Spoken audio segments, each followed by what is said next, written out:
Madam என்ன பண்றீங்க? அதுக்கு கீழே யார் ஆன் பண்ணுவாங்க? இது உலக நடிப்புடா. தக்காளி சட்னி செய்யறதுக்கு இன்கிரிடியன்ட்ஸ் என்னெல்லாம் சொல்லல. ஒரு பல்லாரி, 4 வத்தல், கொஞ்சம் கல்லுப்பு. என்ன பண்ண போறீங்க?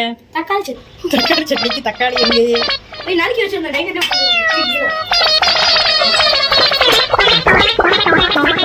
பல்லாரி, 2 தக்காளி, 4 வத்தல், கொஞ்சம் உப்பு.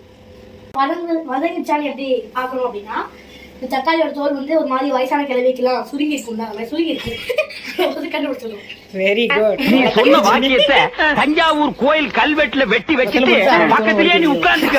உனக்கு பின் வதந்து தானா வதங்க மாட்டியா?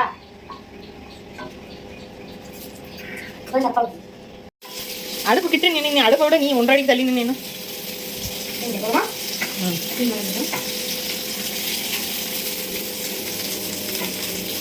என்ன பண்றீங்க? வதக்குறீங்களா? இதை எடுத்து காய வச்சுக்கணும். காய வைக்கணுமா? ஃபேன்ல காய வைக்கணுமா?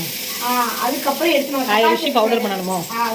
மிக்ஸில போடு. ஐயோ ராமா, என்ன ஏன் இந்த மாதிரி கரிசன பசங்களோட எல்லாம் போட்டு சேர வைக்கிற? இது கூடயாவது இது சைடுல வச்சு இது தின்னோம்னா சாம்ப டேஸ்டா இருக்கு. வேற தக்காளி இவ செய், அப்புறம் டேஸ்டா இருக்குமா இல்லையான்னு நான் சொல்றேன்.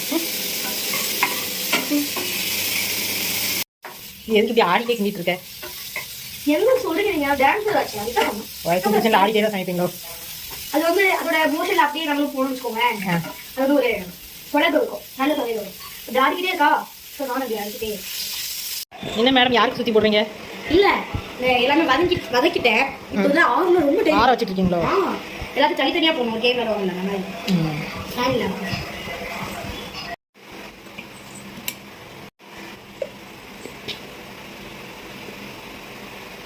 முடி மட்டும்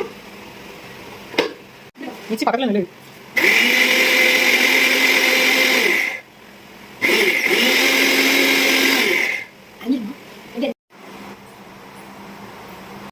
ரெடி பண்ணிட்டீங்களா? சாப்பிடுமா?